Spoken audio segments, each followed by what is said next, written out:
So, friends, last week we started a sermon series entitled, What's Your Holy Grail? Watched a couple of clips last week, one more for you this week. Take a look at this scene from the sitcom The Office. This is the Holy Grail prank. Gotta clear out this cabinet, people. A lot of these are dead accounts. Scranton Mimeograph Corp. I don't think we're doing business with them anytime soon. It's odd. A letter from Robert Dunder. A valuable artifact has come into my possession. I have hidden it until such time as a person of strong intellect may safely recover it. This golden chalice is of immeasurable historical and religious significance. The Holy Grail. Did you send Dwight on a quest for the Holy Grail? I think I'm a little too busy these days to send. Oh my God. I did send Dwight on a quest for the Holy Grail. The Dunder Code. I completely forgot about that prank. That had to be like 6 or 7 years ago. Stayed late every night for a month. Had a lot more free time back then. I don't get it. Aha! A light bulb. A light bulb. Okay. Invisible ink. Whoa. Higher than numbers go. The ceiling above accounting. Dwight! Down, Dwight! Dwight! Man, I wish I was there to see his face when he gets to the end and finds the fake grail. No grail? You don't remember? I don't. An X. Annex. It must open something in the annex.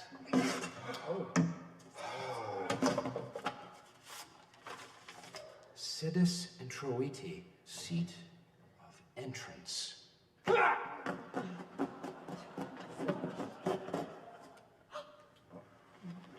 What? That's a flush. The warehouse!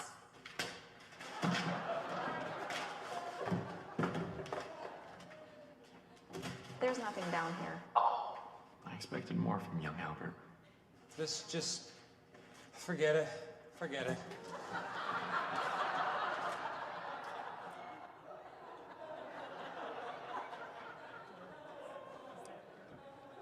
There you go. I'm sure none of you have ever wasted time at work like that. So with this question in this series, What's Your Holy Grail? We're trying to raise some questions about the shape of our lives. What is it that I'm after? Am I in pursuit of something? Am I seeking something? There's something that's so valuable to me, so aligned with my aspirations and my ambitions, that I'd be willing to pay whatever it took to get it. Is there anything I want so much I'd put other things in my life at risk for it? So if you think in terms of orientation or trajectory, in what direction are my current patterns and habits aiming me? And am I open and flexible enough to make big changes in my life if I need to? Those are big questions, I know. The two little parables we looked at last week are encouraging because they make room for different kinds of people, and they'll be on the screen here in just a second. There's a spaciousness to the way that Jesus talks about the kingdom of heaven that gives us permission just to be ourselves, even as we learn to see ourselves as part of something larger. So here's how Jesus puts it. This is Matthew 13, these two little parables. The kingdom of heaven is like a treasure that somebody hid in a field, which someone else found and covered up. Full of joy, the finder sold everything and bought that field.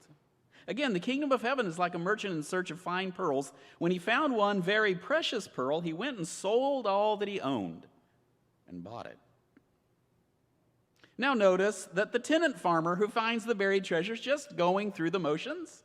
He just went to work that day. He wasn't particularly purposeful about his path in life. But also notice that the pearl merchant is on a quest. His search for value was both intense and intentional. So I take this to mean that all kinds of different people are finding their way into the good news of Jesus' way of life, whether you're a drifter or a person driven by duty, whether you're a practical person or a dreamer, whether you're easygoing and mellow or passionate and intense. There's room in God's new realm for you. I think that's good news. Do notice, though, the phrases that I underlined in the text as we read it, despite important differences between the mellow, meandering tenant farmer and the type A, disciplined business person. What both parables share is an emphasis on the risk or the cost involved. Both persons found something so valuable that they sold everything else in order to get it. According to Jesus, finding our way into God's new reality is cause for rejoicing, but it's not free. You don't just get to add the treasure or the pearl to what you've already accumulated in life. You have to be willing to loosen your grip on everything else. And I want us to explore that just a little bit more today. The theme in those two little parables, the cost or the risk of welcoming this good news into your life, that echoes with Jesus' teaching elsewhere in Matthew's gospel. So our reading this morning is from Matthew 19, verses 23 to 30. And listen, I invite you to listen for God's word to you from this gospel reading. Then Jesus said to his disciples, I assure you that it will be very hard for a rich person to enter the kingdom of heaven. In fact, it's easier for a camel to squeeze through the eye of a needle than for a rich person to enter God's kingdom. When his disciples heard this, they were stunned. Then who could be saved, they asked. Jesus looked at them carefully and said, it's impossible for human beings, but all things are possible with God. Then Peter replied, look, we've left everything and followed you. What will we have? Jesus said to them, I assure you, all of you followed me, that when everything is made new, when the human one sits on his magnificent throne, you also will sit on 12 thrones, overseeing the 12 tribes of Israel. And all who've left houses, brothers, sisters, father, mother, children, or farms, because of my name, will receive 100 times more and will inherit eternal life. But many who are first will be last, and many who are last will be first. This is the word of the Lord. So many of you have heard this passage from Matthew 19 before. It's kind of harsh, hard news to hear. Today, I want to ask you, don't get hung up on who's rich, what income category are we talking about, okay? Just set that aside for a minute. Instead, I want to invite you to give your attention to the intentionally, I think purposefully silly image of a large camel trying to squeeze its way through a very, very small space, okay? That image is a warning to all of us that we have to be careful about trying to squeeze too much of our previous lives through a threshold or a doorway into what's new and what's next. All of us are tempted to accumulate and to hoard, to allow our lives to get encrusted with barnacles that get harder and harder to carry the further we go. And of course, it might be possessions or money or status or power. I assume that was kind of the point of Jesus' original teaching. But it might be other things too. It might also be that we're trying to carry all the old songs that we've learned to sing, all the stories we've learned to tell about ourselves and keep telling over and over and over, to squeeze through the narrow opening into the spaciousness of God's new realm. We have to be willing to drop what we've been carrying so that we can get through it. The only kind of people who get the treasure or the pearl are those who strip down, liquidate, and let go. Hold a fire sale, put it all on Facebook Marketplace, get rid of it. Notice that it's the Apostle Peter who's shameless enough to ask the question that probably sits just under the surface for most of us. But I've worked so hard to become the person I've become. It's taken so long to develop this act of mine, the stories, the habits, the shtick, the one-liners, the interpretations, all the explanations and rationalizations I've got for my life. What will happen if I leave it all behind, if I let it all go? Well, I'm not sure. As a preacher, all I can do today is point you to the promise that Jesus makes, and you'll have to decide in a fresh way today whether you want to take the risk and make the bet. Jesus says that what you stand to gain dwarfs whatever it is you might give up. That's the promise. So did you leave home? Did you risk disappointing the expectations of your family and your family system? Jesus says, you'll find a new community of friends. Don't worry. Did you let go of financial security as the chief priority of your life? Jesus says you'll wind up with all you need and fewer worries besides, as a bonus. Remember, Jesus teaches God's new world doesn't always run on common sense as we think of it. Those who spend their whole lives scrambling to get into first place will actually be at the back of the line when God turns things upside down. And those who manage to climb downward by sharing, by sacrificing, will actually wind up on top when God reverses things in this new reality Jesus calls Kingdom of Heaven. In the film Zorba the Greek, which came out in 1964 and which I have never seen, and which is also based on an earlier novel by the same title by Nico Kazantzakis. In Zorba the Greek, the title character Zorba is asked whether he's ever married. In response, he says, quote, and this can be put on the screen. In response, he says, "Of course I've been married. Wife, house, kids, the full catastrophe." I love this line. It makes me chuckle every time I read it. And of course, it needn't be gendered in that way to get its force. To be a little funny, a wife and a mother could say it too. Am I married? Of course, husband, house, kids, the full catastrophe, right? So it works always. I resonate with Zorba's take on family life as the full catastrophe. We love living in New York City, but there are a few inconveniences for a family living on the salaries of a teacher and a pastor, raising 3 kids in a 900 square foot 2-bedroom apartment, as you might imagine. Getting 3 kids and all your bags in a stroller on and off the subways during rush hour probably wasn't my favorite part of city life.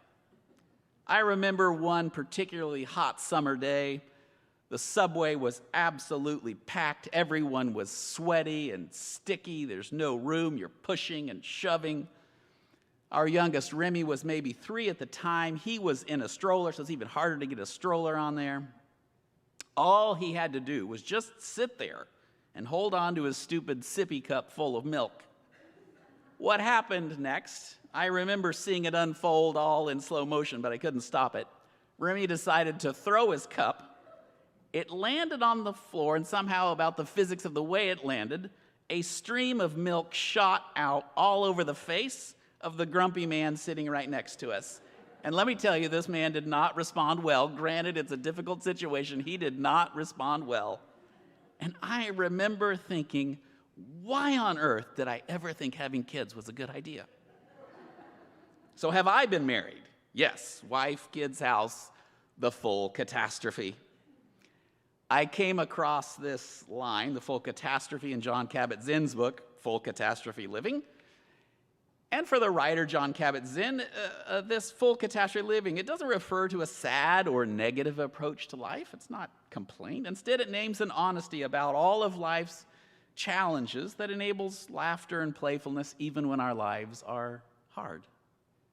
And for our purpose today, full catastrophe living needn't have anything in particular to do with family life.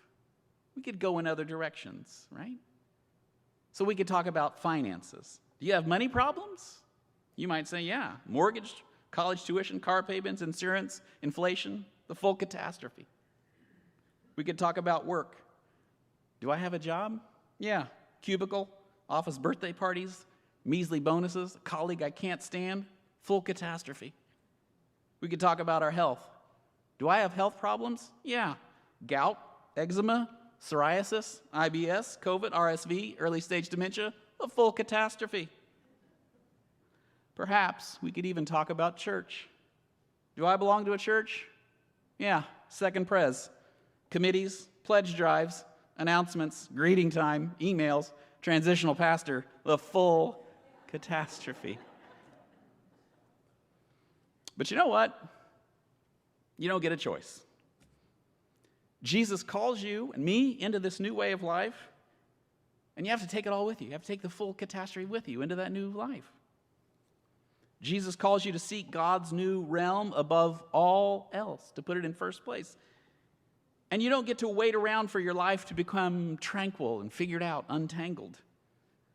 So here, friends, is where I'm going with all this. Dreaming of a life free from stress and struggle is a complete waste of time. But we do it all the time, right?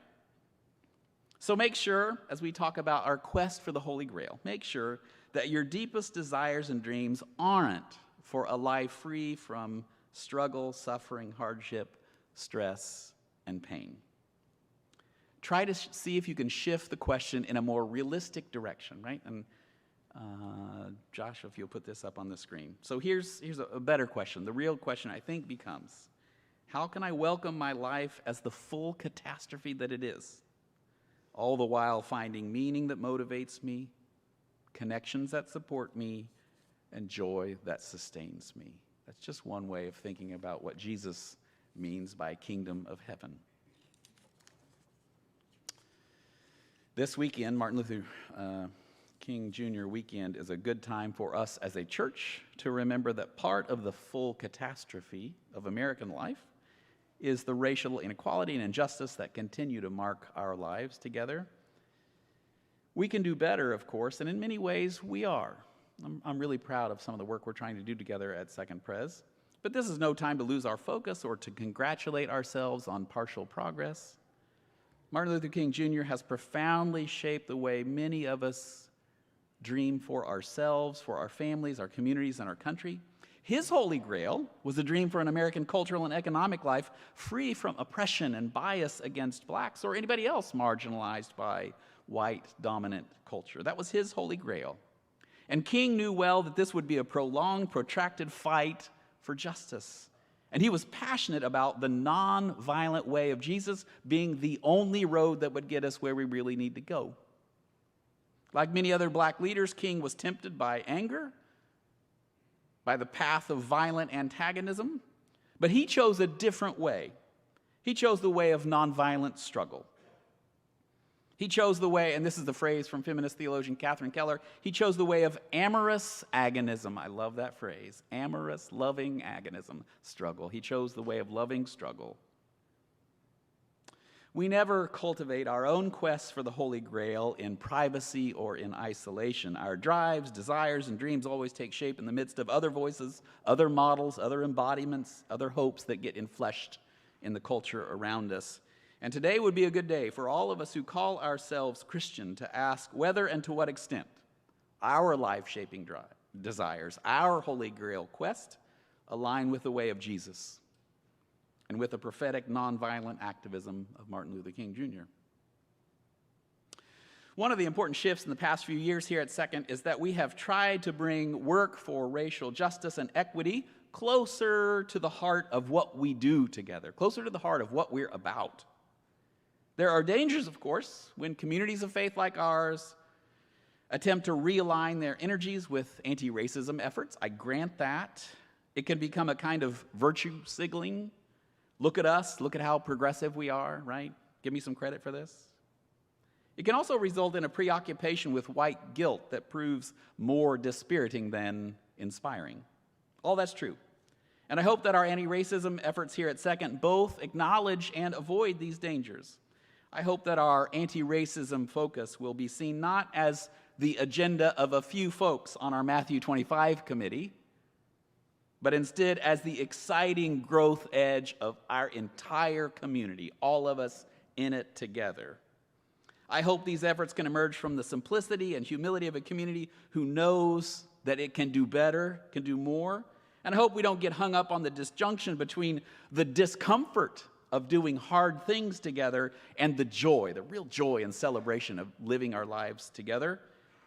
The discomfort, yes, that will accompany our work to become a more anti-racist community can itself be part of the excitement, part of the challenge, part of the growth, part of the adventure of experience our faith and growing in it together. One of our dear friends from New York City is a woman named Susan McFetters. She grew up in Pittsburgh, Pennsylvania, young, but lived most of her life on the Upper West Side in Manhattan. She was part of the congregation I served when we were there.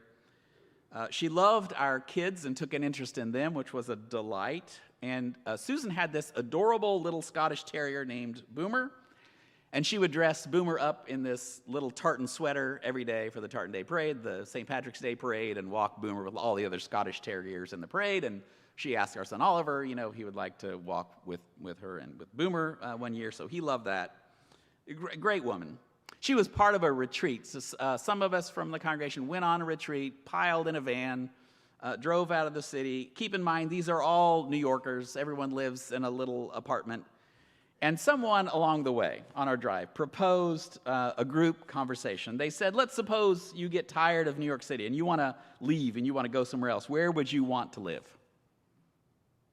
And I remember Susan's response to that question as we were driving in the van. She said, I want to live in a beautiful home on the top of a mountain with amazing views, and there's no one else around. And down at the end of my driveway, there's an enormous Barnes & Noble bookstore. Now, we all laughed because she put her finger on something important, right? Sometimes our desires run in different conflicting directions. She wanted solace and solitude on the top of a mountain, free from the noise and busyness of a densely populated streetscape. But she also wanted a rich life connected to media and culture, symbolized for her by endless bookstore browsing. It's a little bit like wanting a hidden treasure or the valuable pearl, but without having to pay anything for it. It's a little bit like desiring a life in God's new realm, but without any cost, without having to liquidate all our other assets to get it. It's a little bit like wanting the joy that comes from being friends with God, but not wanting any of the stress and struggle that just comes along with every human life. It's a little bit like dreaming about a new community characterized by justice and equality, but not wanting to embrace the discomfort that will always accompany that work. Friends, the treasure and the pearl are yours. They are yours if you want it. The kingdom of heaven is yours if you want it. The Holy Grail is yours if you want it, but you have to really want it. That is, letting go of anything irrelevant, superfluous, or distracting is just part of the deal. It's also part of the joy of finding what you've always been looking for. Amen.